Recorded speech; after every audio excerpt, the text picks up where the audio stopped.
Dan Oosterhous, welcome to the ITA College Tennis Coaches Podcast. Thanks, David. It's an honor to be here. I've listened to your podcast for years, and really excited to talk to you today.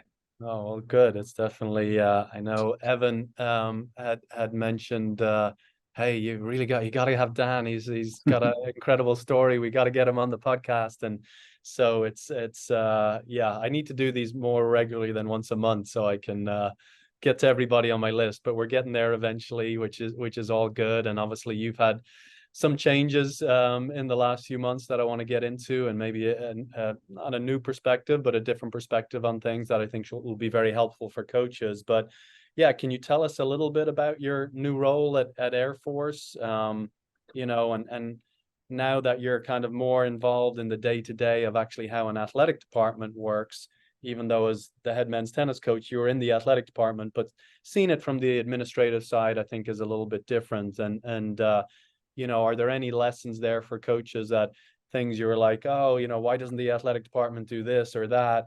And now you have a new appreciation for why it's maybe not as straightforward as maybe you thought it once was. Yeah, absolutely, Dave. You know, I'm really thrilled to be in this new role. It's not something that I ever really saw myself doing. Being in administration wasn't something that I had a goal for myself for. I always thought that I would be a tennis coach forever. It was my dream job to come back and coach at the Air Force Academy and coach the team that I played for. So I was really living, my dream, and I got to do it for 15 incredible years. It was wonderful. But right now I'm actually working in a position where I do feel like I'm still impacting not just our tennis team, but all of our sports teams. And so um, you just never know how long you're going to be able to coach, and you never know when that end is going to be there or how you're going to make that decision. But it was the right choice for me to move over, and I'm now the director of our athletic recruiting office. And so I get to work with all of our coaches as they recruit student athletes for the Air Force Academy. And what's, I think, really special about the job is because our school, the admissions process is so long and complicated. I'm helping the coaches with all their recruits directly, and then I tie in with admissions. And so I spend a lot of time understanding, all the inner workings of admissions and the athletic department to make sure we're getting the right students for our school. Hmm. So do you have, I guess, a new appreciation for some of the challenges that the admission offices face? Because I know every school's different, and you speak to some coaches and they're frustrated that they weren't able to get a player into school, but then the school in the next state, had no issues getting them in whatsoever. Has there been any lessons there? There certainly are, and it's admissions it's a tough business, and it's certainly recruiting. I mean, what I've gained the experience from is seeing the different priorities that all our coaches have. I mean, they want to find the best talent that they can for their team, but ultimately we're trying to bring in the right student athlete for our school that will become an Air Force officer, and so it is very challenging. Our student athletes may be able to get into another school, but not into here. And so our coaches are constantly having to battle that. And so yeah, it's a great perspective for me to see, not just inside the tennis community, but also being able to work with our track and field coach, our football coach, our wrestling coach. It's really opened my eyes to the challenges of an athletic department, Mm-hmm. and what the difficulties that an athletic director faces, the sports supervisors face. I don't supervise any particular sport, so I don't have those issues. But I work closely with every coach, and that's what I love about it. Is that I'm very involved in helping them develop and grow their programs, and I don't have to stress so much right now about the winning and losing, which was the highest of highs for me, and also the lowest of lows. But now, my wins and losses are on, trying to help the coaches get the recruits that they believe can help their teams out. And just what I've also seen is that administrators, they want their teams to do well. They are trying to help out their teams as much as they can, but there are priorities, and so I definitely have seen more from that side as well, which I've learned a lot about. Yeah. And so you mentioned, Dan, your dream was to coach the men's team there at Air Force, and obviously you realized that dream. But I guess I'm interested in why. You know, you had this, Mhm. obviously a great tennis career at Air Force, and then went into the service, and you studied civil engineering, I believe. So you obviously had all these other interests in your life, and a very global perspective, seeing the world, etc. But so why college coaching? Why did it attract you so much? Well, this school did so much for me. You know, I did the recruiting process as a junior and senior in high school, and just fell in love with the Air Force Academy and what it had to offer. I also took visits to other schools, and they had great advantages, but this one had everything that I was looking for.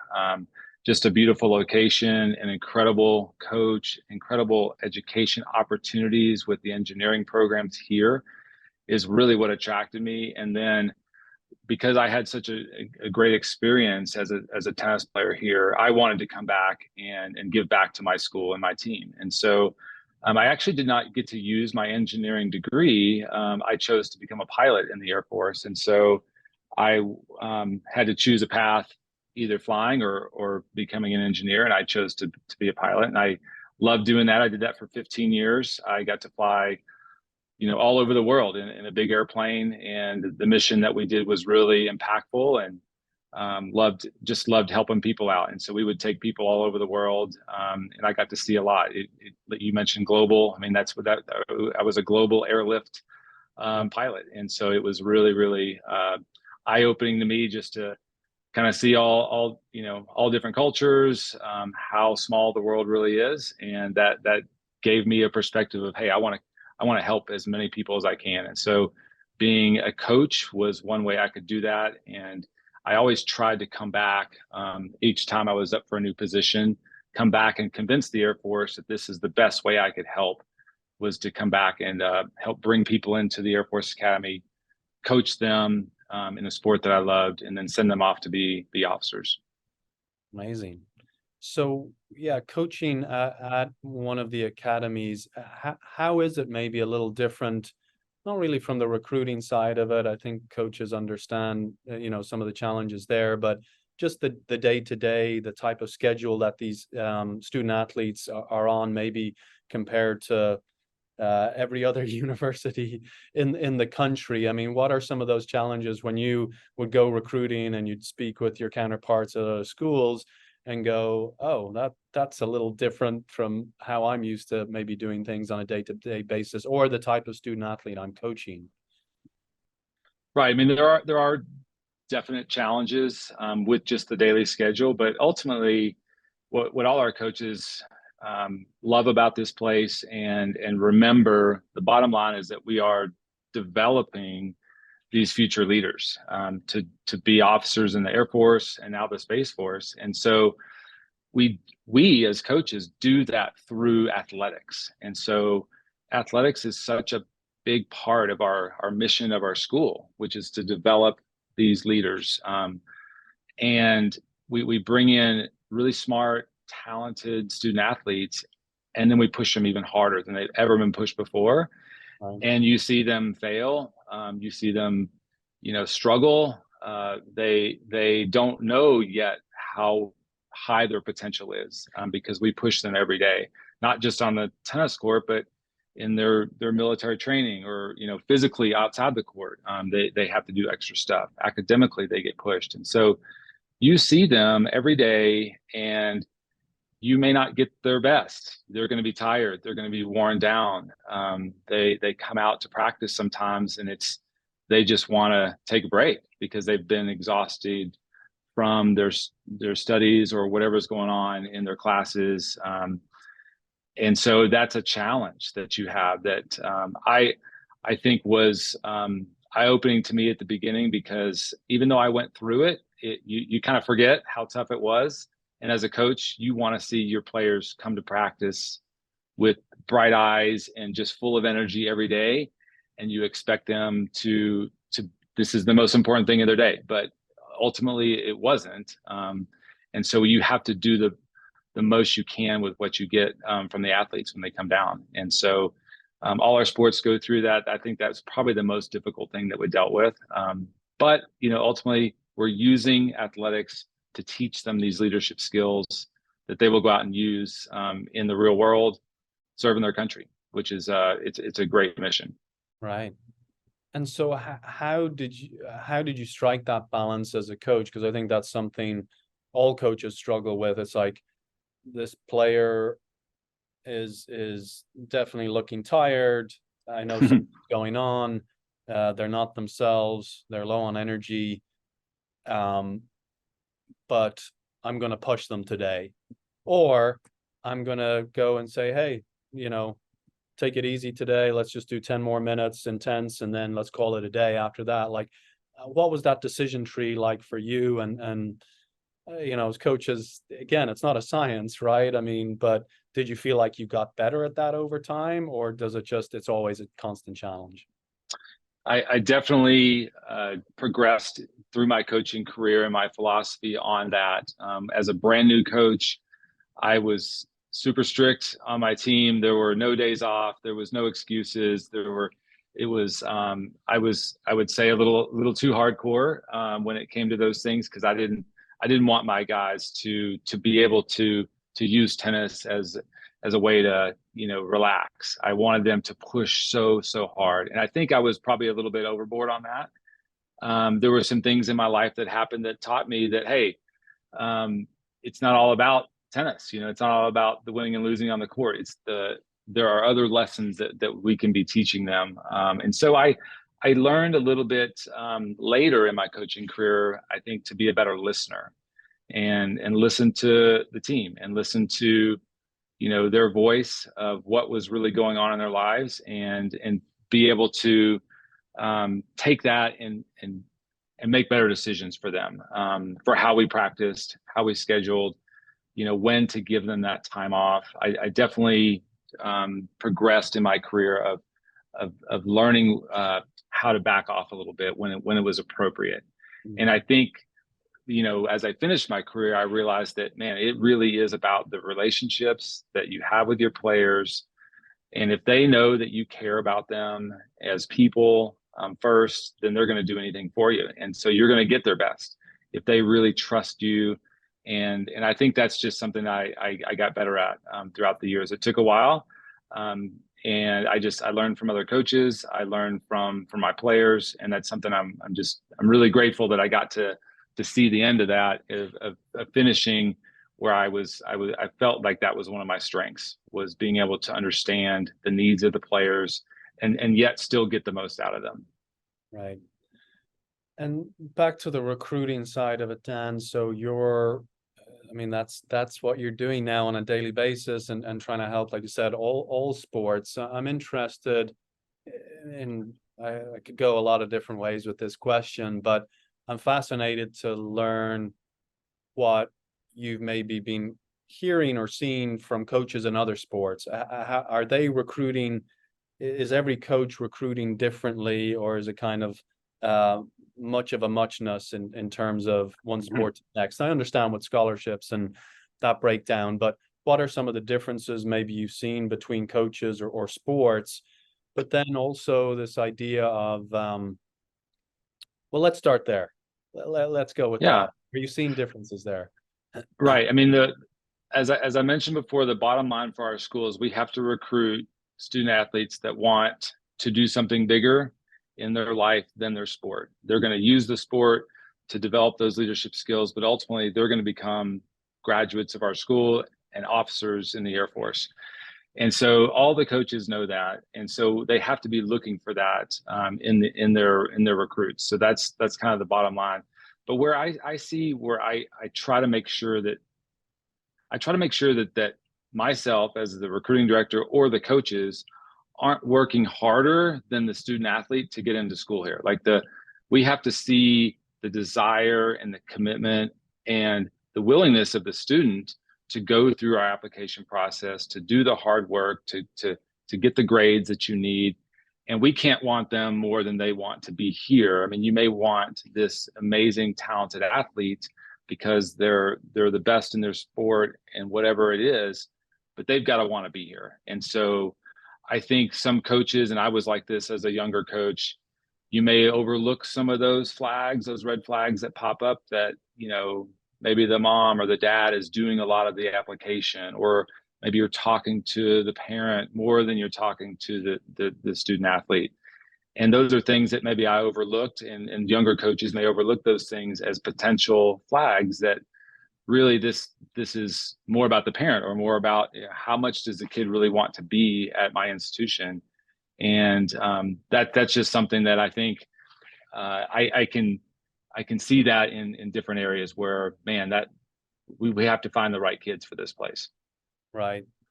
And so then building off that, Dan, because I think, again, it's a struggle, especially for new coaches coming into the industry. It's like, well, how big do I build that list, and how far do I cast that net? And then does it become too overwhelming, and you're maybe not as specific into what are those characteristics that you want in a recruit, and parts of the country, or parts of the world even.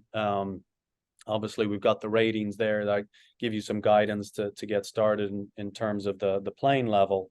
But how do you advise coaches in terms of building out that list? Because you had to go and identify very specific kids. So I guess my question is, how do you go about identifying those kids that really will be a good fit for your program?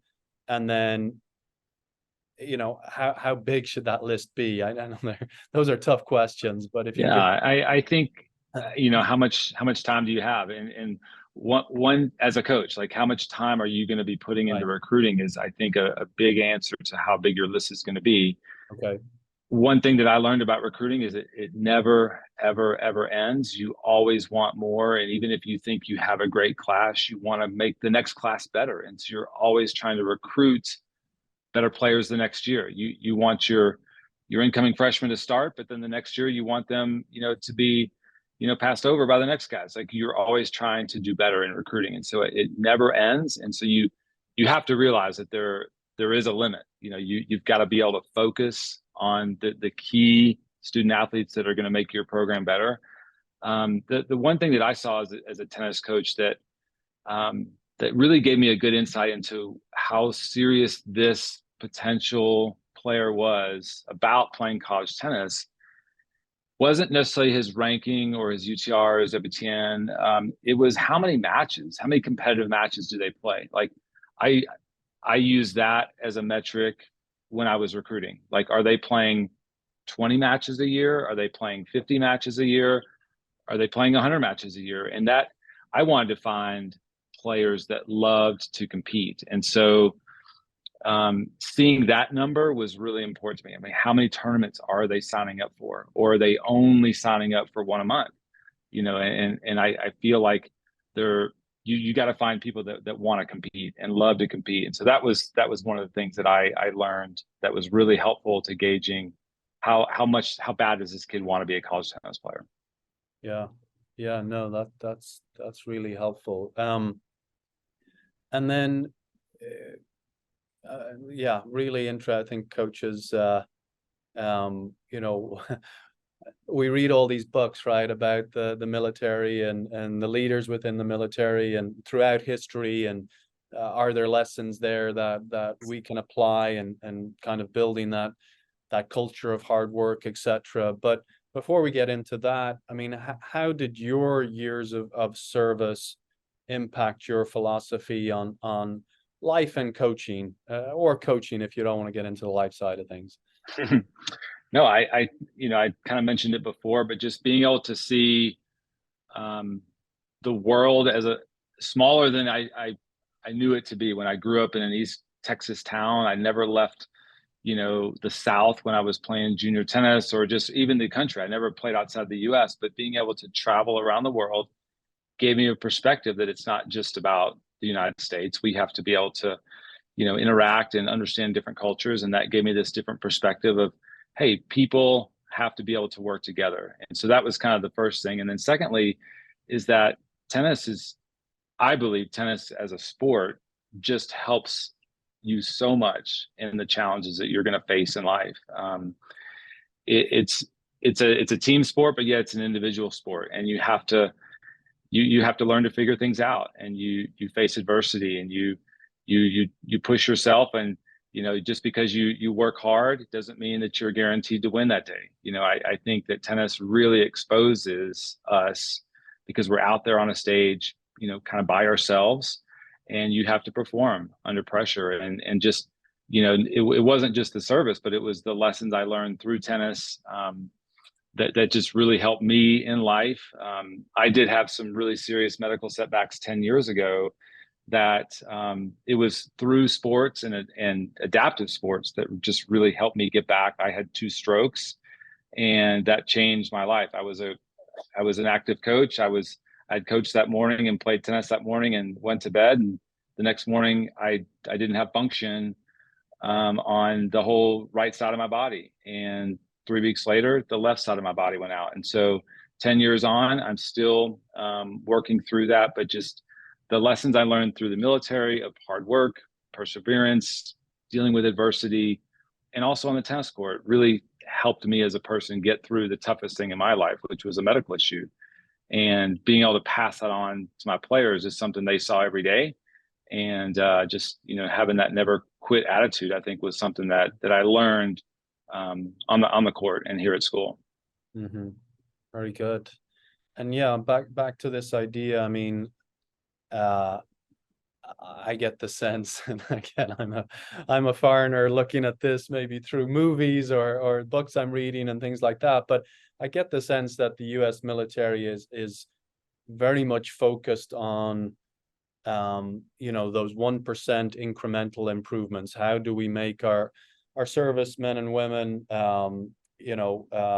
fitter, stronger, more resilient, you name it. How do we turn these individuals into the best versions of themselves? And obviously that's what coaches are trying to do in programs all across the country, just to maybe not to that next level that the service student athletes are going towards, but they're always looking for ways to improve their culture, to have their student athletes reach their potential. Are there things that, and imagine there's a lot of ongoing education just of especially all the trainers within the military, that they're always looking for that. They're not there's nobody staying static. What's the latest research telling us, and then how do we apply it?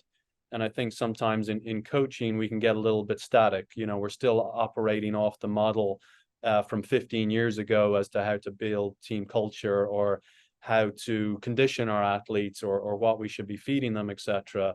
So are there some things that maybe you've learned over the last decade that you were able to implement with your team that could be beneficial to other coaches out there trying to maximize what they do with their teams? Yeah, I mean, I think one thing that I really have always appreciated about being in the military is that we have these founding principles, and we call them core values. It's not every high performing organization has core values, but what's great about the Air Force is we put them up on our walls. It's right when you enter our school. Hey, here are the core values of our institution and what we're all about. And so that's something that our students see every day. We talk about it with them constantly. And I lived in that culture of, hey, this is what we believe in. Integrity, that's our first core value. Service before self. So, we're always putting other people first. We're trying to help people out. And then the last one is excellence. So integrity, service, and excellence, those are our 3 core values. And so everything that we do here at the Air Force Academy is built around those 3, whether it's in academics, training in military, or on the athletic fields. And so there's always new techniques and new technology, but it comes back to those principles. And so if you just keep things simple, I think that you can build programs, and very successful programs, and whatever it is, if you have good, solid core values, and they could be any number of core values, but that's what we believe in here, and that's what I've always strive to give to my team every day out on the court. Yeah, yeah, very, and that's again something we're trying to help young coaches with, especially through our Coach Up, our credentialing program, is having them get clear on what their values and philosophy. Because again, as we said earlier, sometimes coaches come into the industry, they're just mimicking what their coach did and not really thinking about what's important to them. So I love that idea of keeping things simple, because sometimes Mm-hmm. we're reaching for all the fancy stuff and the shiny objects, instead of just going to something a little bit more simplistic. But yeah, Dan, I mean, you served as a college coach for, I think you said 14 years. You served on NCAA tennis committees, ITA committees. Now you're administrator. I think this question is top of mind for me, and I hope a lot of coaches, because I think they should be thinking about this a lot, and thinking about the bigger picture and not just what's best for their team today, because there's so much change happening in the world of college athletics. There's just things that we're left scratching our head at. Most recently, there's a $76 million payout to the Texas A&M coach, and you're just, again, as somebody from a different country, that number, I just can't believe it, but it's happening. And what are the trickle down effects of that when certain student athletes are saying they want to be employees, and athletic departments are saying, well, if we do that, we don't have the money. Yet here's an athletic department paying $76 million to somebody who's not going to work for them any longer.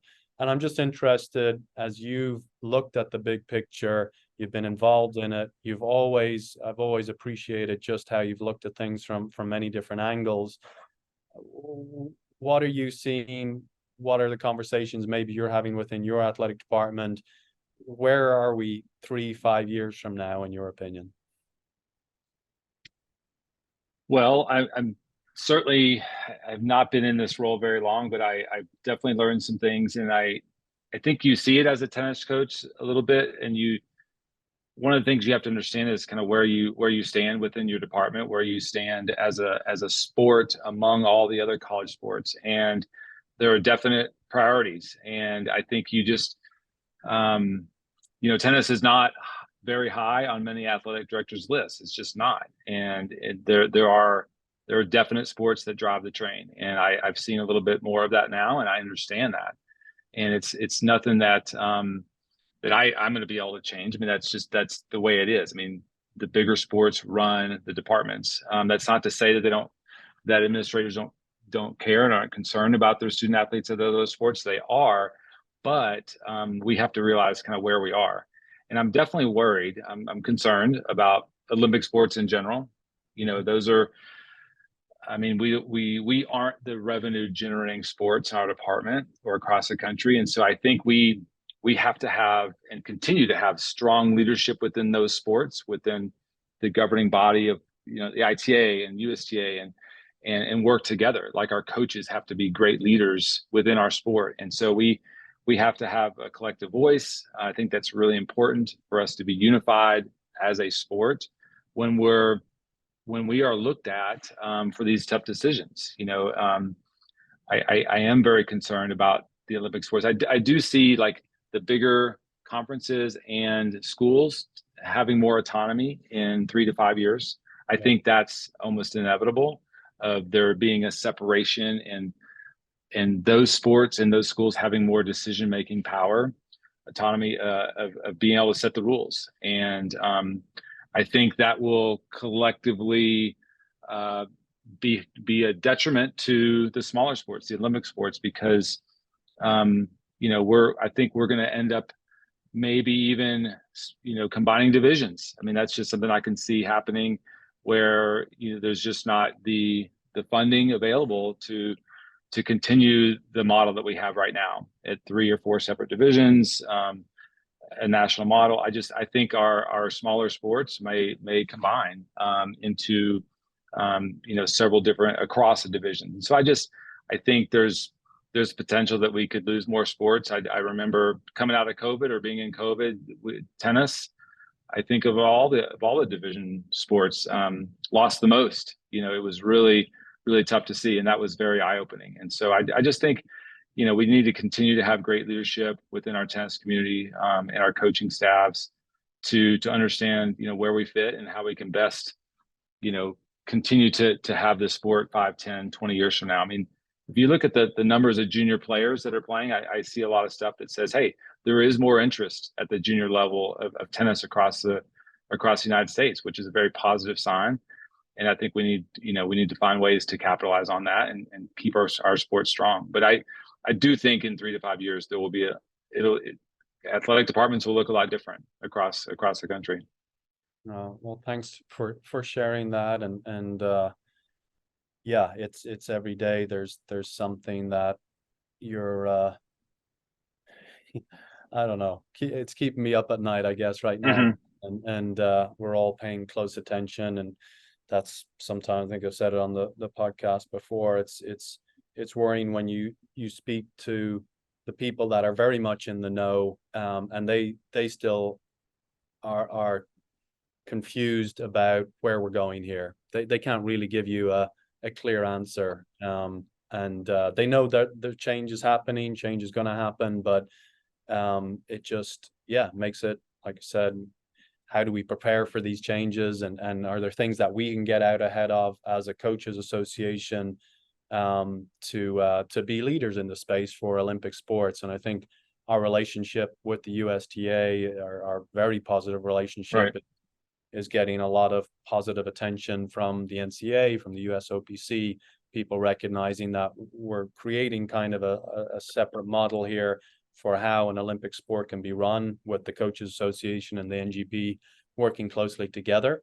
But yeah, time will tell, and we've just got to stay. I guess the message is that we can't take our foot off the gas. I mean, you can't, as a college coach, you can't think that the way you have it now is necessarily going to be the case 5, 10 years from now, and that we can't take a step back from it and assume that everything's going to be okay. And we've also got to protect. I mean, that's why I come to work every day. I mean, trying to protect what we have for future generations of coaches and players, because we know how vital that experience was for how it shaped our life philosophy. So Right. And just one more thing to add on that, David, is I think that coaches at every school have an amazing opportunity and a responsibility to bring value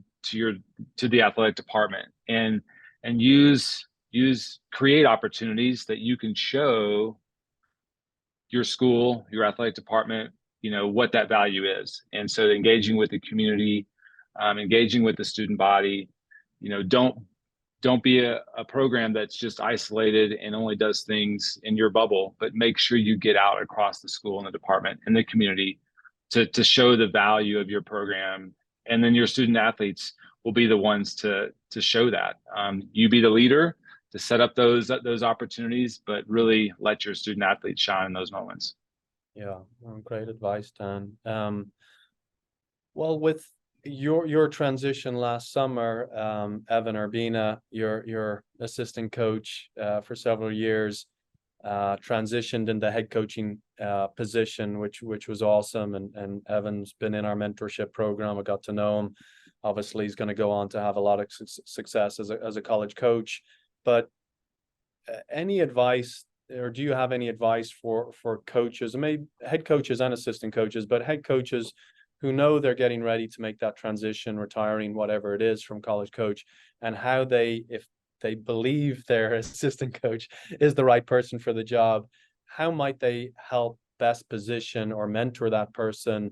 And then are there any strings they can be pulling within the athletic department to help with that smooth transition and give that candidate the best shot? Well, I think that one thing that I did also learn through my time in the military is that you should always be training your replacement, always. And I think that you should never be comfortable in your position. Even though I had the greatest job in the world and it was my dream job, I knew that I wasn't going to do it forever. And so, um, years down the road, I got to the point where I started thinking I've got to be able to train and develop the next Air Force men's tennis coach. And I didn't know exactly who it was going to be at any given time, but I definitely wanted to pass on everything I had learned. And Evan, as my assistant, what I found myself doing is each year giving him more and more responsibility. Um, and allowing him to be involved in more of the decision making processes. I think it's as a head coach, you can easily try to do everything and control everything and make all the decisions and just be kind of a hoarder of all the information. And I think that's kind of maybe a natural instinct that I have is I want to be in charge, and I had to learn how to mentor my assistant, and I saw so much growth. And I had several assistants, but Evan being the most recent, he was the one that I every year would give an additional responsibility to. It would start with doing all the trip planning, and then it would get involved in the budgeting, and then it would get more involved in the recruiting, making offers to student athletes, getting involved in scheduling. So each year, more and more responsibility onto an assistant coach, I think really helps those assistant coaches grow and get beyond just on court coaching. I mean, it's really important to be able to do that very well. Player development is one of the most important things that we can do, but there are a lot more things that we want our assistants to learn about. And I just think if you're a head coach and you can take any opportunity you can to give your assistant insight into the decisions that you're making, really helps them grow. And then let them make the decisions. Let them, hey, if you're the head coach, what would you do for a lineup decision? Who do you want to play at this position? As opposed to just getting input for them, now actually saying, all right, I'm going to let you make the call today, maybe on picking doubles teams. And so just throughout the process of being a head coach, I loved giving that responsibility onto an assistant, and watching them grow and really seeing them understand how to make a team work. So that was really when I saw that Evan had, he was ready. I knew he was ready, and that was a sign for me also that, hey, there is somebody that can take up and fill my shoes and do even better than I did. And that was another reason why I knew it was time. All of us coaches, we're so lucky that we get to do this job. It is the best job, but you never know when it's going to end. And so I saw that as an opportunity that I had been able to give him more and more responsibility. So I knew that it was the right time. Right. All right, Dan, let's move into rapid fire. What was your favorite drill to do with your team? I loved doubles drills, and the most important person on the court, I believe, is the server's partner. And so I ran drill after drill after drill, working on the server's partner, from getting comfortable being close to the net and close to the tee, close to the net strap. And so we would just work all the different angles, work all different feeding opportunities where you could get the server's partner to be more confident close to the net and ending the point after the return. That was my favorite drill. Okay. Do you have a favorite college player of all time that you did not coach, and why? Well, when I came into coaching, the best player was Stevie Johnson at USC, and what he was able to do at USC, winning 4 titles in a row and then finishing his last 2 years undefeated, was unbelievable. But even beyond that, he was the first college player that I saw have a high level of success in the Pro Tour, and many folks followed behind him, and that's where we're seeing all that success today. I mean, it started even before him, but he was the first that I saw do it, go from transition of college to pros. So I'd say seeding. Okay. What is one rule change that could help college tennis be more engaging to fans? Um, well, I think that you've got to find a way to put the men and the women on the court at the same time. And we've done that here. And those were the biggest fan experiences, player experiences that we ever had, is we put our men's and women's teams side by side in dual matches. Now you have to have a facility with 12 courts, Sure. but that created the best atmosphere that I've ever experienced as a coach. We did it down at the national campus when we played Army or Navy, and it was phenomenal. The 6 doubles matches at once, the 12 singles matches at once, the fan engagement was the best that I'd ever seen. And so I think more opportunities to bring your two programs together is a way to increase fan engagement. Okay. Is there a book that had an impact on your coaching career? Yeah, I mean, I find inspiration in a lot of things, David, and not just inside of sports, but I'm a big like space rocket science type of nerd, and I love anything about NASA. My favorite book was written by Gene Kranz. He was a NASA flight director. The book is called Failure is Not an Option, and it was about his experiences as a flight director recovering a mission from the moon that had an explosion, and they brought our astronauts back safely. And it's a story about, really hard, difficult decisions, adversity, overcoming challenges, and I can apply it to anything in life. And so that was my favorite book. Okay. Failure is not an option. That's the name of the book. Yes, yes. Okay. Right. Yeah, I've been known to sneak away in the evening at matches down in Orlando to go to Cape Canaveral and watch several, photograph or watch several launches. So yeah, that's a big hobby of mine. So yeah. Good for you. All right, Dan. Well, I think we did it. That was great. Thank you for so many things, for your service to the ITA. We miss you on the operating committee a lot. We miss your involvement in college tennis in general. I know it always have a special place in your heart. Thank you for your service to this country. I say I'm a foreigner, but I'm a dual citizen in Ireland and the US. But yeah, really great to reconnect.